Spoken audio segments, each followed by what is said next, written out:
la professionnalisation est une des pistes majeures. Et c'est dans ce sens-là que les instituts supérieurs d'enseignement professionnel, ISEP, sont créés. C'est dans ce sens-là aussi qu'il y a une vaste politique de diversification des filières pour les rendre professionnalisantes. Et aujourd'hui, on peut noter que depuis 2013, plus de 260 nouvelles filières professionnelles ont été créées dans les universités.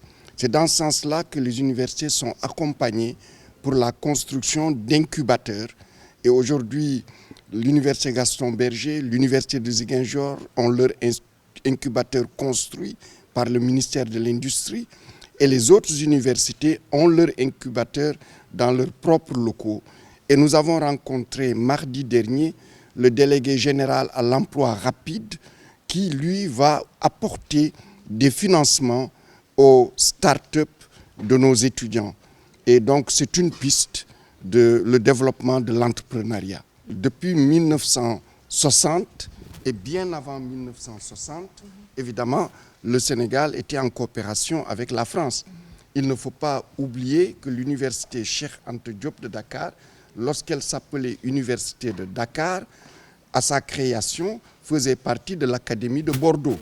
Donc, pour dire simplement que la coopération est ancienne. Mais ces dernières années, je peux citer beaucoup de pistes de coopération, puisque chacune de nos universités est en relation avec des universités françaises, avec des centres de recherche et de coopération françaises, dans les enseignements de master, dans des enseignements de doctorat, des enseignants-chercheurs français interviennent, dans l'encadrement de thèse, des enseignants-chercheurs français interviennent, dans les jurys de thèse et dans les équipes de recherche.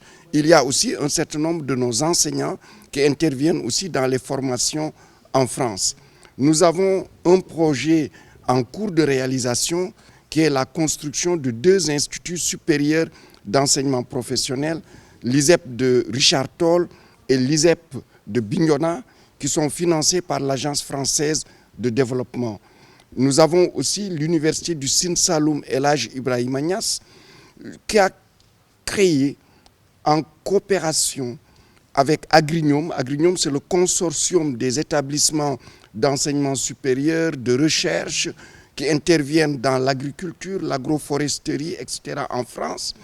Ils ont pu élaborer 34 licences professionnalisantes qui sont aujourd'hui prêtes à être enseignées à la rentrée prochaine à nos étudiantes et à nos étudiants. Il y a le projet Lab Khalat Defar, qui est le projet qui implique la coopération française, particulièrement le SCAC, et l'école polytechnique de Thiès, l'école supérieure polytechnique de l'université Cheikh Anta Diop de Dakar, l'institut polytechnique de Saint-Louis, pour la mise en place de Fab Lab, d'imprimantes 3D, et c'est un projet qui est déjà en cours de mise en œuvre.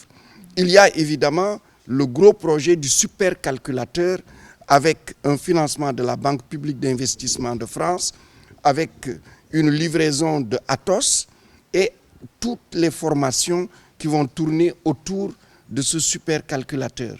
Il y a la plateforme de génétique moléculaire qui est en cours d'élaboration avec Evry et Génopole, et il y a aussi beaucoup d'autres projets comme le projet avec Ariane, avec Airbus. Nous sommes à l'introduction de cette conférence, donc en tous les cas ce que nous en attendons